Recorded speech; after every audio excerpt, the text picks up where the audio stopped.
All right, guys, we're sticking with the same theme today, and we're going to focus on Justin Fields a little bit more because multiple reports are coming out that Justin Fields' trade value is now worth a first-round pick in this upcoming draft. And multiple reports are also saying it's worth more than a first, that there could be a fifth with conditions to move it up to a fourth or a third, depending on how his production is and how well he plays, if the team extends him.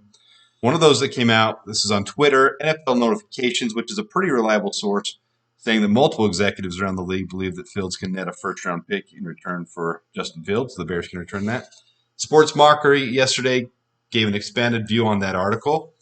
They discussed which teams would be involved, which is along the lines of the Falcons, Broncos, Saints, Raiders, Steelers. We never know. And then last week, this CBS Sports mock draft had the Bears trading up with the Buccaneers for the 20th overall pick and getting a conditional 5th/3rd, depending on if Justin Fields played 75% of the snaps. So this got me and a buddy of mine, a guy that I collaborate with, and discuss quite a few things Bears related. Would that be tempting enough for the Bears to then bite and take that? And here's my ultimate conclusion. If obviously everybody else is coming around and seeing the value of Fields, he's playing better, he's worth the value of that, which team needs him more than anybody? The Bears do. Why would we trade away someone that's all of a sudden getting all this notoriety and his value is starting to be seen by everybody else in the league? Because all of a sudden we can get a first for him and reset the clock? Okay, I see the argument there. But the reality is, when do you trade away a player, a top-tier player, a player that's worth a first-round pick? When do you trade that player away? When you're trying to start a rebuild. The Bears are not in the start of a rebuild. This is a team that could have easily gone 10, 11 wins this season, but had some poor coaching, ill favor. We can call it a bunch of different things, but it's clear from analysts and commentators around the league that there's some games the Bears should have won that they didn't win. And if that's the case, and this is a team that's competing, and it's extremely young with a lot of core players on long-term contracts, including just barely signing Montez Sweat to the extension he got. So if we have all these players locked up, all these quality, top-tier players locked up that are young and that are built for the future, why are we going to trade away a guy that's now all of a sudden worth a first-round pick if we're not rebuilding? If we're rebuilding, that makes sense. Go ahead, trade away, get a first-round pick, get those 3 picks in the first round. But if that's not the case, and we've got a young quarterback with a young competitive team that's competing now, that could easily end this year at 8-9 and just miss the playoffs, could have been a playoff team, but didn't. If that's the case, why not take that cheap quarterback who's also only getting a little over $3 million next year and build around him?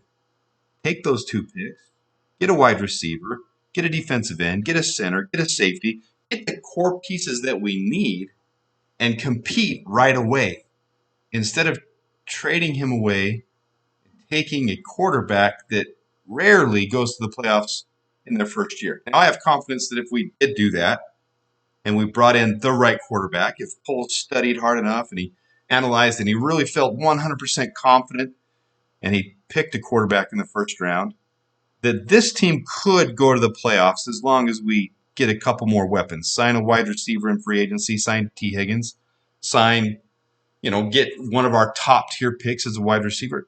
I have confidence we can still do that, but why do you trade away a guy that's all of a sudden getting this value that everyone's starting to see, oh, he's worth a first-round pick plus some? It doesn't make any sense. You're starting to see the narrative turn. You're starting to see analysts and commentators starting to say, oh, yeah, maybe they should keep Justin Fields. When literally a month ago, everyone was saying, nope, trade him away. It's guaranteed Caleb Williams. It's guaranteed Drake May. It's guaranteed one of these guys, they're going to be a Chicago Bear next year. Now, all of a sudden, you're starting to see everybody coming around to it. Some of the super fans are a little slower. Some of the Fields haters are a little slower. But you'll see them turn too. You're going to see them as they start seeing more and more of these articles coming out and saying, oh, Justin Fields is worth this?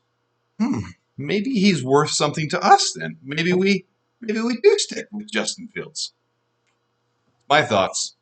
As I was talking to my buddy, he started to realize that too. I was saying that to, as I was saying that to him. If all of a sudden he's worth a first round pick, then maybe we already have our golden goose. Maybe we've already got our guy. Maybe we don't need to go out and get a different quarterback. Those are my thoughts. Let me know what you think. I am still on the Justin Fields train, man. I'm still here. I'm still vouching for him. He's my guy, and I think this only confirms his value and that he's only on the rise. So let me know your thoughts. Appreciate all you tuning in. Please hit that like button. Please subscribe. I'm really focused on growing this thing, and I appreciate you tuning in. Bear down.